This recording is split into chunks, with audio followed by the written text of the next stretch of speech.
Hello दोस्तों, मेरा नाम दिव्यांशु है और आज से हम एनसीईआरटी क्लास 6 की शुरू कर रहे हैं।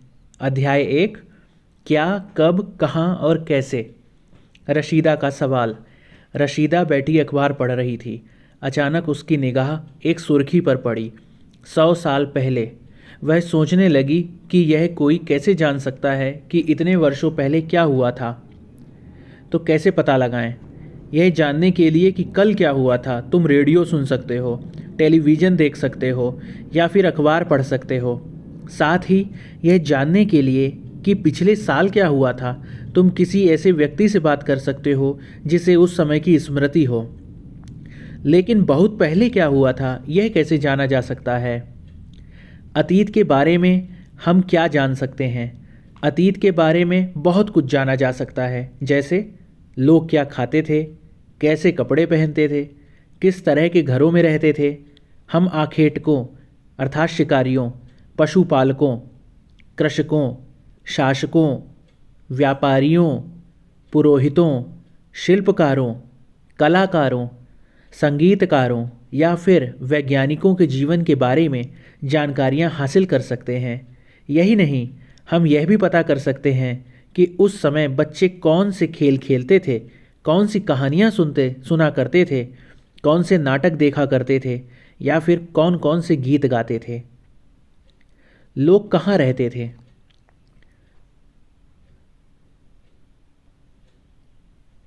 मानचित्र 1, पृष्ठ 2 में नर्मदा नदी का पता लगाओ। आइए देखते हैं।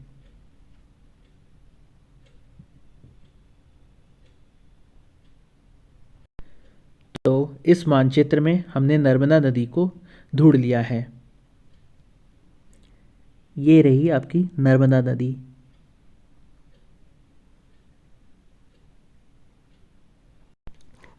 कई लाख वर्ष पहले से लोग इस नदी के तट पर रह रहे हैं। नर्मदा नदी के तट पर यहाँ रहने वाले आरंभिक लोगों में से कुछ कुशल संग्राहक थे जो आसपास के जंगलों की विशाल संपदा से परिचित थे। अपने भोजन के लिए वे जड़ों, फलों तथा जंगल के अन्य उत्पादों का यहीं से संग्रह किया करते थे। वे जानवरों का आखेट अर्थात शिकार भी करते थे। अब तुम उत्तर पश्चिम की सुलेमान और किरथर पहाड़ियों का पता लगाओ। तो इसमें सुलेमान और किरथर पहाड़ियाँ ये रहा, ये उत्तर पश्चिम इलाका है और यहाँ पे ये सुलेमान पहाड़ी है और यह किरथर पहाड़ी है। तो हमने इसको जान लिया है।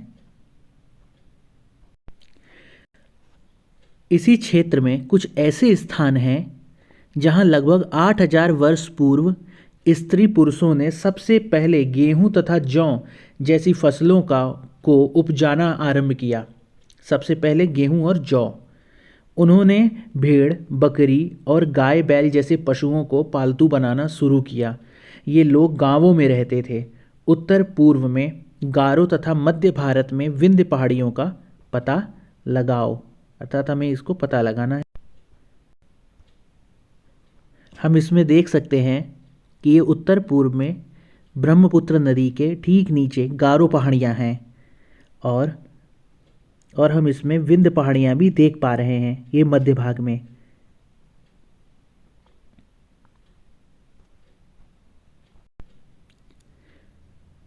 ये कुछ अन्य ऐसे क्षेत्र थे जहाँ कृषि का विकास हुआ, जहाँ सबसे पहले चावल उपजाया गया।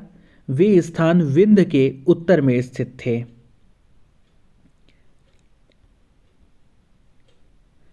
मानचित्र पर सिंधु तथा इसकी सहायक नदियों का पता लगाने का प्रयास करिए। देखिए, इसमें हम सिंधु नदी के देख पा रहे हैं। सिंधु नदी ये रही और सिंधु नदी की सहायक नदियाँ यहाँ से इतनी हैं। हम यहाँ पहले नदी देखेंगे काबुल नदी, उसके बाद झेलम नदी, चिनाब नदी, रावी नदी, सतलुज नदी और व्यास नदी। ये सारी नदियाँ सिंधु नदी की सहायक नदियाँ हैं।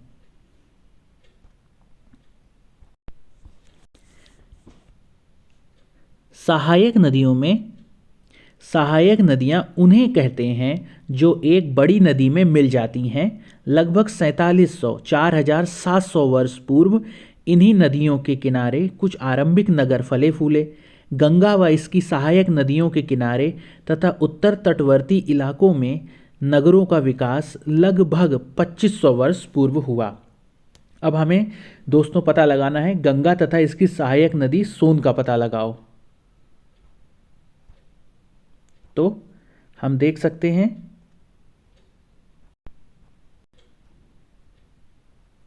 ये रही, हम देख पा रहे हैं ये है गंगा नदी और इसकी ये रही सोन नदी। इसलिए हमने देखा कि गंगा नदी और उसकी सहायक नदी सोन नदी को हमने देखा।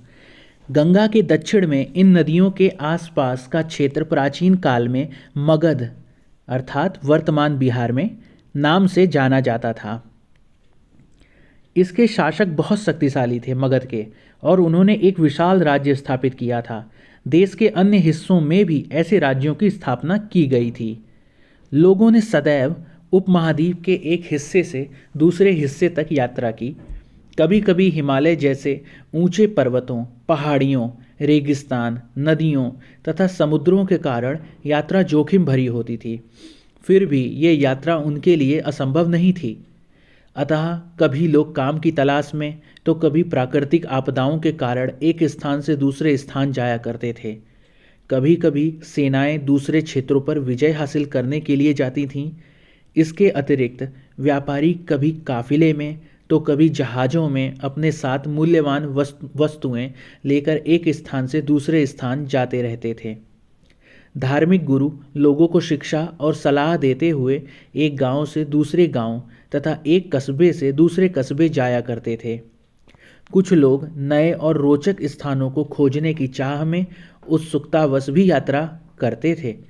इन सभी यात्राओं से लोगों को एक दूसरे के विचारों को जानने का अवसर मिला। सवाल है, आज लोग यात्राएं क्यों करते हैं? एक दूसरे के पास आने जाने के लिए, नए नए स्थानों को घूमने के लिए, और ऐसे ही बहुत सारी चीज़ें। एक बार फिर से मानचित्र 1 को देखें। पहाड़ियाँ, पर्वत और समुद्र इस उपमहाद्वीप की प्राकृतिक सीमा का निर्माण करते हैं। हाँ, हमने पहले ये देख लिया है। हालांकि लोगों के लिए इन सीमाओं को पार करना आसान नहीं था। जिन्होंने ऐसा चाहा वे ऐसा कर सके। वे पर्वतों की ऊंचाई को छू सके तथा गहरे समुद्रों को पार कर सके। उपमहाद्वीप के बाहर से भी कुछ लोग यहाँ आए और यहीं बस गए। लोगों के इस आवागमन ने हमारी सांस्कृतिक परंपराओं को समृद्ध किया। कई सौ वर्षों से लोग पत्थर को तराशने, संगीत रचने और यहाँ तक कि भोजन बनाने के नए तरीकों के बारे में एक दूसरे के विचारों को अपनाते रहे हैं।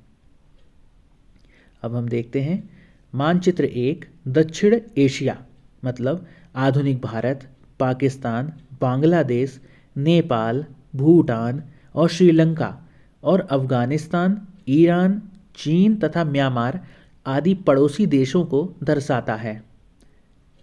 देखते हैं, ये रहा। यहाँ पर हम ये सभी देशों को देख पा रहे हैं। ये जितनी भी सीमा लगी हुई है इनमें ये देश ही हैं। दक्षिण एशिया एक महाद्वीप से छोटा है, लेकिन विशालता तथा बाकी एशिया से समुद्रों, पहाड़ियों तथा पर्वतों से बटे होने के कारण इसे प्रायः उपमहाद्वीप कहा जाता है। आगे बढ़ते हैं। देश के नाम। अपने देश के लिए हम प्रायः इंडिया तथा भारत जैसे नामों का प्रयोग करते हैं।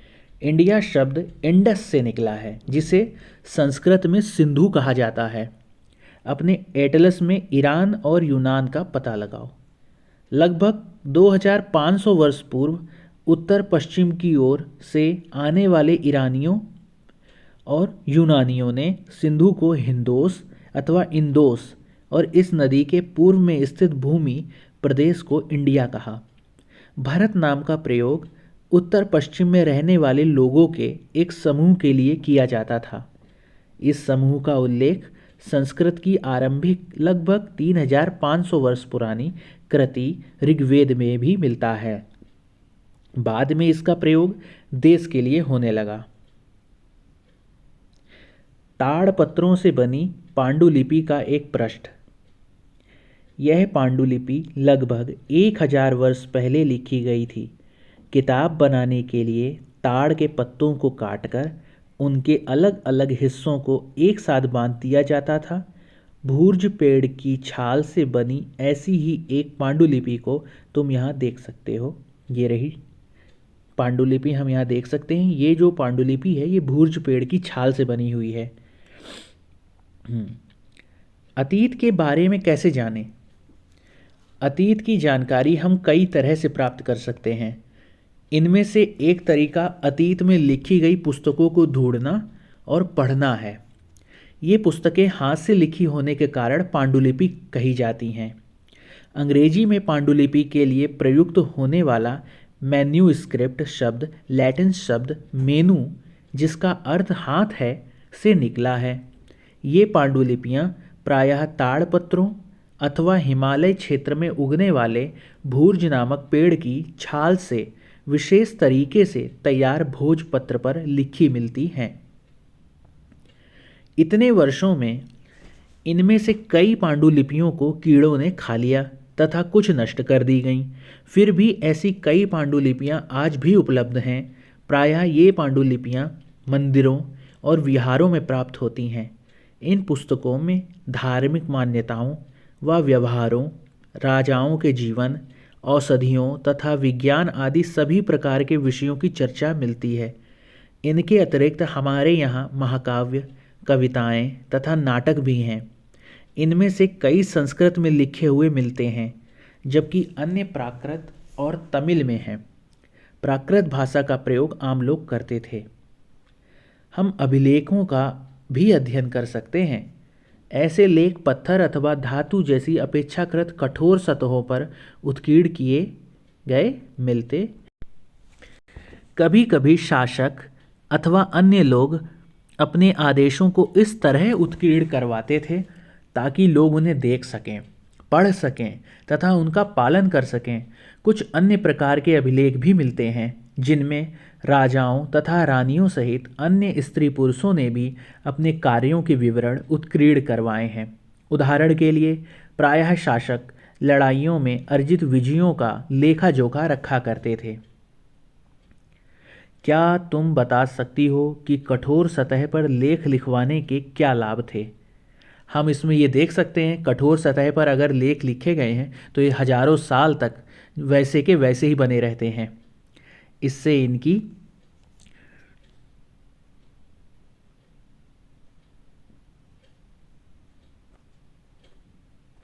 जानकारी हमेशा के लिए सुरक्षित रह जाती है और आज हम इनको देख सकते हैं। भले ही हम इनको पढ़ ना सकें, लेकिन उसके बाद भी हम इनको समझ सकते हैं। ऐसा करवाने में क्या क्या कठिनाइयाँ आती थीं? इन लेखों को लिखना वाकई बहुत मेहनत का काम रहा होगा। ये सबसे बड़ी कठिनाई है। लगभग 2250 वर्ष पुराना यह अभिलेख वर्तमान अफ़गानिस्तान के कंधार से प्राप्त हुआ है। कौन सा अभिलेख की बात हो रही है यहाँ पे? तो हम देख सकते हैं ये वाले अभिलेख की बात हो रही है। अफ़गानिस्तान के कंधार से प्राप्त हुआ है। यह अभिलेख अशोक नामक शासक के आदेश पर उत्कीर्ण करवाया गया था। इस शासक के विषय में हम लोग अध्याय 8 में पढ़ेंगे। जब हम कुछ लिखते हैं तब हम किसी लिपि का प्रयोग करते हैं। लिपियां अक्षरों अथवा संकेतों से बनी होती हैं। जब हम कुछ बोलते अथवा पढ़ते हैं तब हम एक भाषा का प्रयोग करते हैं। यह अभिलेख इस क्षेत्र में प्रयुक्त होने वाली यूनानी तथा अरामेइक नामक 2 भिन्न लिपियों तथा भाषाओं में है। कौन सी 2 भाषाओं में है? यूनानी तथा आरमेइक भी कहते हैं, लेकिन इसमें अरामेइक 2 भिन्न लिपियां तथा भाषा में है। इसके अतिरिक्त अन्य कई वस्तुएं अतीत में बनी और प्रयोग में लाई जाती थीं। ऐसी वस्तुओं का अध्ययन करने वाला व्यक्ति पुरातत्वविद कहलाता है। पुरातत्वविद पत्थर और ईंट से बनी इमारतों के अवशेषों, चित्रों तथा मूर्तियों का अध्ययन करते हैं।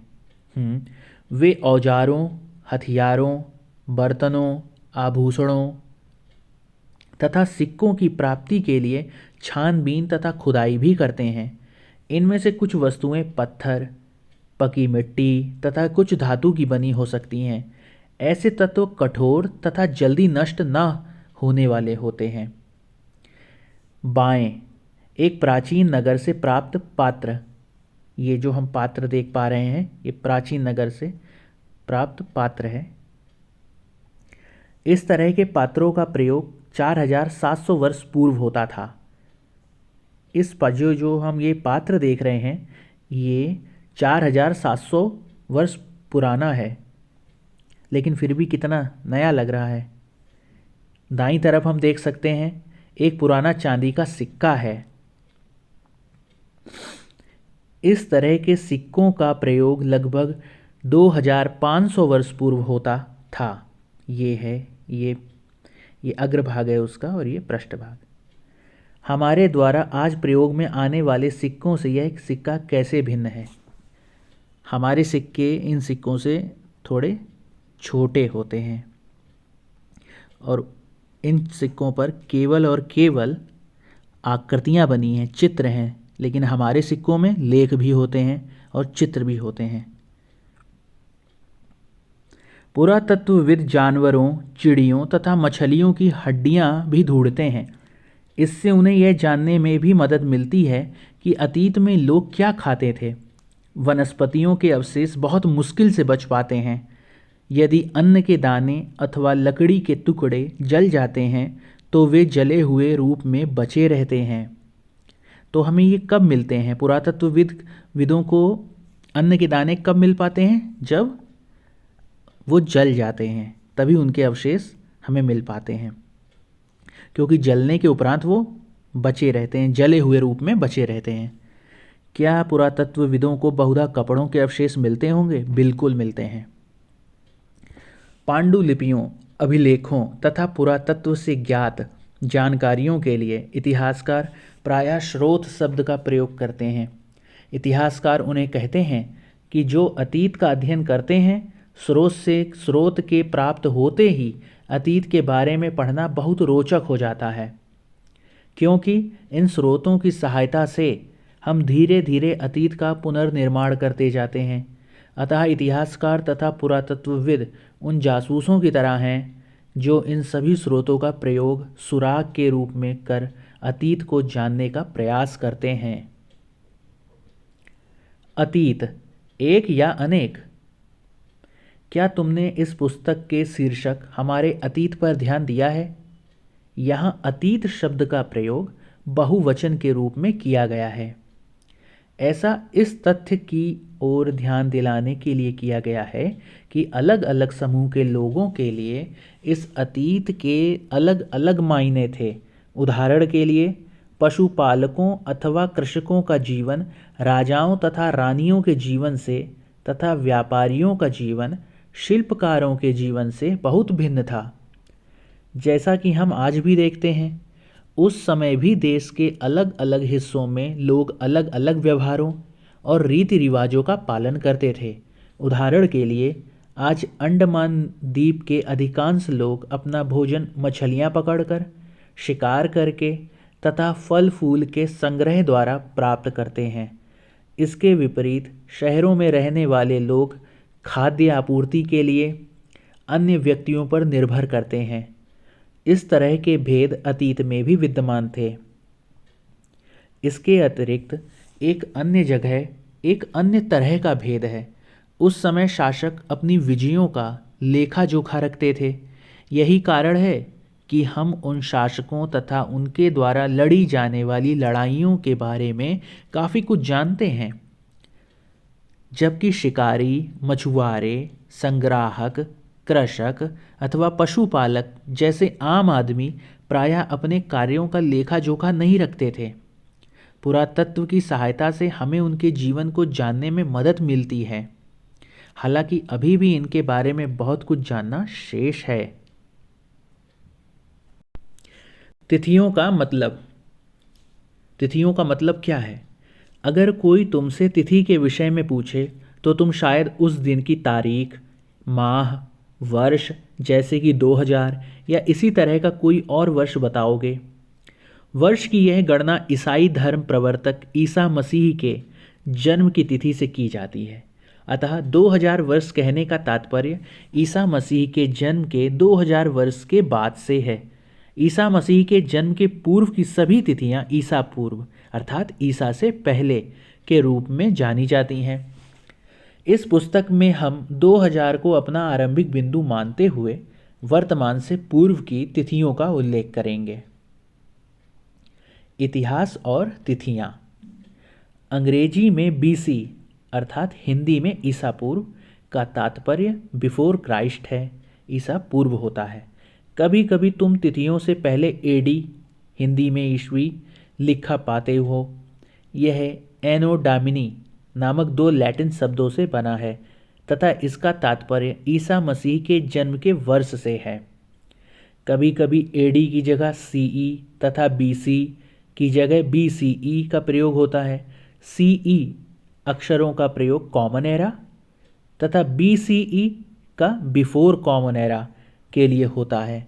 हम इन शब्दों का प्रयोग इसलिए करते हैं क्योंकि विश्व के अधिकांश देशों में अब इस कैलेंडर का प्रयोग सामान्य हो गया। भारत में तिथियों के इस रूप का प्रयोग लगभग 200 वर्ष पूर्व आरंभ हुआ था। कभी कभी अंग्रेजी के बीपी अक्षरों का प्रयोग होता है जिसका तात्पर्य बिफोर प्रेजेंट अर्थात वर्तमान से पहले है।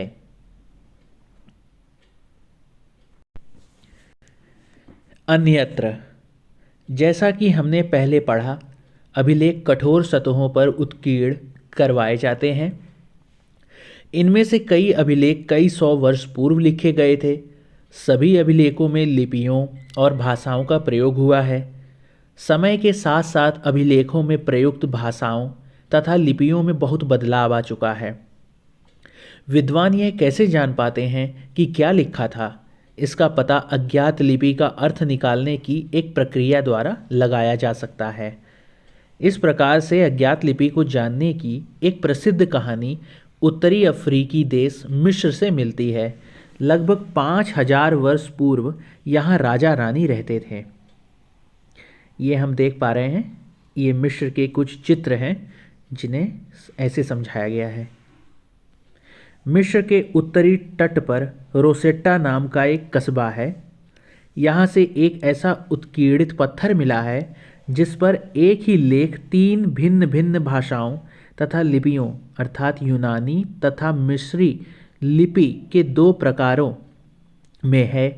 कुछ विद्वान यूनानी भाषा पढ़ सकते थे।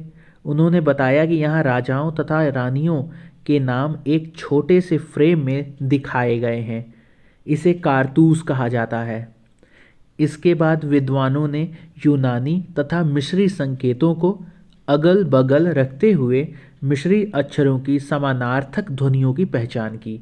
जैसा कि हम देख सकते हैं, यहाँ एल अक्षर के लिए शेर तथा ए अक्षर के लिए चिड़िया के चित्र बने हैं। हम यहाँ देख पा रहे हैं एल अक्षर के लिए शेर, जैसे कि हम यहाँ पे एल जो अक्षर है इसके लिए शेर बना हुआ है। ये रहा एल अक्षर के लिए शेर। और जो ए अक्षर है, यहाँ पे जो चिड़िया है, ये ए अक्षर के लिए यहाँ पे चिड़िया बनी हुई है। एल अक्षर के लिए यहाँ पे शेर बना हुआ है। आगे देखते हैं। फ्रेम में चिड़िया के चित्र बने हैं। एक बार जब उन्होंने यह जान लिया कि विभिन्न अक्षर किनके लिए प्रयुक्त हुए हैं तो वे आसानी से अन्य अभिलेखों को भी पढ़ सके। यहाँ पर कुछ महत्वपूर्ण तिथियां भी बताई गई हैं, जैसे कृषि का आरंभ कब हुआ था। 8000 वर्ष पूर्व कृषि का आरंभ हुआ था। सिंधु सभ्यता के प्रथम नगर कब बने थे या कब उसका विकास हुआ था। 4700 वर्ष पूर्व पहले सिंधु सभ्यता के प्रथम नगर बना था। गंगा घाटी के नगर मगध का बड़ा राज्य 2500 वर्ष पूर्व। गंगा घाटी के नगर किसे कहते थे? मगध का जो बड़ा राज्य था उसे कह दिया करते थे। 2500 वर्ष पूर्व मगध आया। और वर्तमान जो अभी चल रहा है लगभग 2000 वर्ष पूर्व, लेकिन आज 2000 नहीं, आज करीब 20 साल और हो गए हैं। तो दोस्तों, ये हुआ क्लास 6 का एनसीईआरटी हिस्ट्री बुक का पहला चैप्टर समाप्त। अब हम इसके कुछ आंतरिक प्रश्न देख लेते हैं। पहला प्रश्न है, आज लोग यात्राएं क्यों करते हैं? तो आज लोग यात्राएं निम्नलिखित कारणों से करते हैं: अपने रिश्तेदारों, मित्रों आदि से मिलने के लिए, काम के लिए, व्यापार करने के लिए और पर्यटन स्थलों की सैर करने के लिए। हमारा दूसरा सवाल है, क्या तुम बता सकती हो कि कठोर सतह पर लेख लिखवाने के क्या लाभ थे? ऐसा करवाने में क्या क्या कठिनाइयाँ आती थीं? तो उत्तर है, कठोर सतह पर लिखे लेखों को लंबे समय तक सुरक्षित रखा जा सकता था, क्योंकि ये लेख आसानी से मिट नहीं पाते थे। दूसरी बात, हम अभिलेखों के माध्यम से अपने अतीत की जानकारियाँ प्राप्त करते हैं, और कठोर सतह पर लिखना कठिन काम था, जिसे लिखने में अधिक समय लगता होगा। ये उसकी कठिनाइयाँ थीं। तीसरा सवाल, क्या पुरातत्वविदों को बहुधा कपड़ों के अवशेष मिलते होंगे? तो उत्तर है, पुरातत्वविदों को कपड़ों के बहुत कम अवशेष मिलते होंगे, क्योंकि उस समय सूती कपड़े का उपयोग किया जाता था, जो समय के साथ साथ सड़ गल जाते हैं। यहाँ पर हम इतिहास और तिथियाँ उनकी देखते हैं, जो कि हम यहाँ पे पढ़ चुके हैं। तो हम अगले सवाल पर आते हैं। जैसे कि हम यहाँ देखते हैं कि यहाँ 2 तिथियाँ हैं, उनका हमें पता लगाना है। इसके लिए तुम किस अक्षर समूह का प्रयोग करोगे? तो ये 2 तिथियाँ कौन सी हैं? 4700 और 2500 है। इसके लिए BC अक्षर समूह का प्रयोग करेंगे। क्यों? क्योंकि बिफोर क्राइस्ट, इसलिए क्योंकि जहाँ पर जो हम तिथियों का उपयोग कर रहे हैं, जो बता रहे हैं, ये ईसा मसीह साहब के जन्म के और भी पहले की बात है, तो हम यहाँ पे BC लगाएंगे। जैसा कि हमने पढ़ा कि अभिलेख कठोर सतहों पर उत्कीर्ण करवाए जाते हैं, इनमें से कई अभिलेख कई 100 वर्ष पूर्व लिखे गए थे। सभी अभिलेखों में लिपियों और भाषाओं का प्रयोग हुआ है। समय के साथ साथ अभिलेखों में प्रयुक्त भाषाओं तथा लिपियों में बहुत बदलाव आ चुका है, हम ये पढ़ चुके हैं चैप्टर में।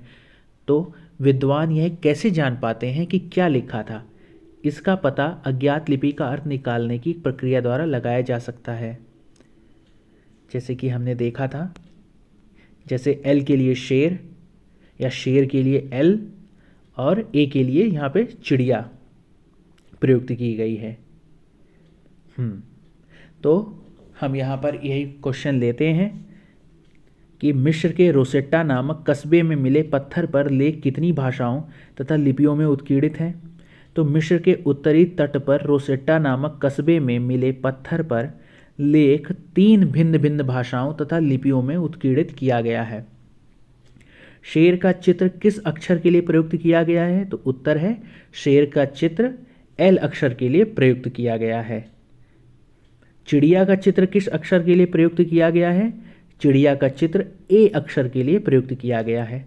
हमने यहाँ पे पहले ही बता दिया है कि चिड़िया के लिए A और शेर के लिए L या L के लिए शेर। आगे बढ़ते हैं। तुम्हें एक पुरातत्वविद का साक्षात्कार लेना है। ये तो हो चुका है। प्रश्नों की एक सूची यहाँ पे हम रखते हैं। अब जो अभ्यास के प्रश्न थे, अब तक हमने आंतरिक प्रश्न देखे, अब उसके बाद जो अभ्यास के बाद जो प्रश्न लिखे गए हैं हम उनको देखते हैं। निम्नलिखित का सुमेल करना है। पहले है कि नर्मदा घाटी कहाँ पर है? मगध, गारो पहाड़ियाँ, सिंधु तथा इसकी सहायक नदियाँ और गंगा घाटी। तो उत्तर है कि जो नर्मदा घाटी है वहाँ पर इसका सही मिलान होगा शिकार तथा संग्रहण।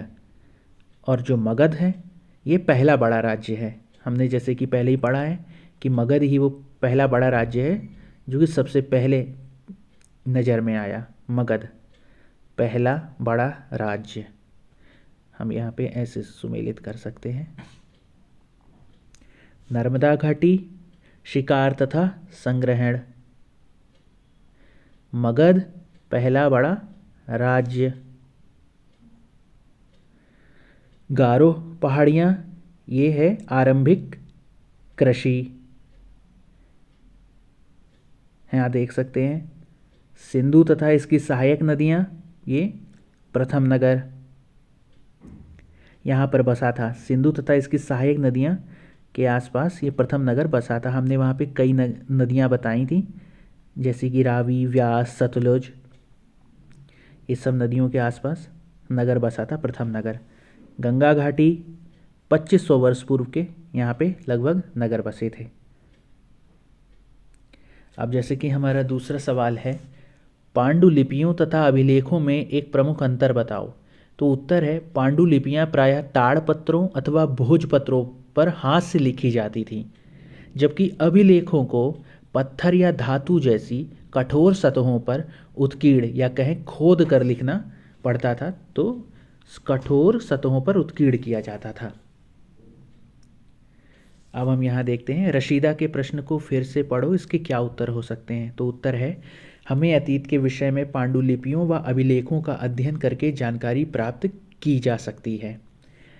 इसके अलावा ईंट और पत्थरों से बनी इमारतों के अवशेषों, चित्रों, मूर्तियों, औजारों, हथियारों, बर्तनों तथा सिक्कों आदि के द्वारा भी जानकारियाँ हमको मिलती हैं। अगला प्रश्न, पुरातत्वविदों द्वारा पाई जाने वाली सभी वस्तुओं की एक सूची बनाओ। इनमें से कौन कौन सी वस्तुएं पत्थर की बनी हो सकती हैं। तो पुरातत्वविद द्वारा पाई जाने वाली कौन सी वस्तुएं हो सकती हैं, देखते हैं। जैसे कि सिक्के, हथियार, आभूषण, चित्र तथा मूर्तियाँ, औजार, हड्डियाँ और पत्थर तथा ईंटों से बनी इमारतों के अवशेष, क्योंकि इमारतें वैसी की वैसी तो रहेंगी नहीं, तो उनके अवशेष। पत्थर से क्या क्या बनी वस्तुएं हो सकती हैं, इमारतें, हथियार, औजार और मूर्तियाँ। साधारण स्त्री तथा पुरुष अपने कार्यों का विवरण क्यों नहीं रखते थे, क्या कारण हो सकते हैं। तो उत्तर है, साधारण स्त्री और पुरुष अपने कार्यों का विवरण नहीं रखते थे, इसके निम्नलिखित कारण हो सकते हैं।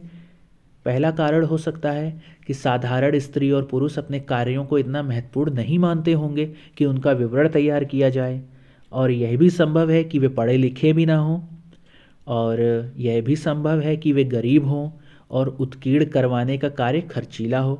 उस समय पत्थर पे कुछ भी अभिलेख उत्कीर्ण करवाना हो सकता है बहुत महंगा पड़ता हो। अगला सवाल है, कम से कम 2 ऐसी बातों का उल्लेख करो जिनसे तुम्हारे अनुसार राजाओं और किसानों के जीवन में भिन्नता का पता चलता है। तो उत्तर है, राजाओं और किसानों के जीवन में अंतर। पहला अंतर, राजाओं का जीवन वैभव और ऐश्वर्य से परिपूर्ण होता था, जबकि किसानों का जीवन कष्टों भरा होता था। और दूसरा अंतर, राजा अपनी विजयों का लेखा जोखा रखते थे, जबकि किसान अपने कार्यों का लेखा जोखा नहीं रखते थे। यहाँ पर हम देखते हैं, पृष्ठ 1 पर शिल्पकार शब्द का पता लगाओ। आज प्रचलित कम से कम 5 भिन्न भिन्न शिल्पों की सूची बनाओ। क्या ये शिल्पकार हैं? क्या ये शिल्पकार स्त्री, पुरुष या स्त्री तथा पुरुष दोनों होते हैं? तो हम यहाँ देख सकते हैं कि हस्तशिल्प है, स्त्री और पुरुष दोनों थे। भवन शिल्प में केवल पुरुष बनाते थे। मूर्ति शिल्प स्त्री और पुरुष दोनों की हैं। काष्ठ शिल्प, लकड़ी वाला जो कह सकते हैं काष्ठ, पुरुष। और चर्म शिल्प भी पुरुष। अतीत में पुस्तकें किन किन पर लिखी गई थीं? तुम इनमें से किन पुस्तकों को पढ़ना पसंद करोगे? अतीत में पुस्तकें निम्नलिखित विषयों पर लिखी जाती थीं।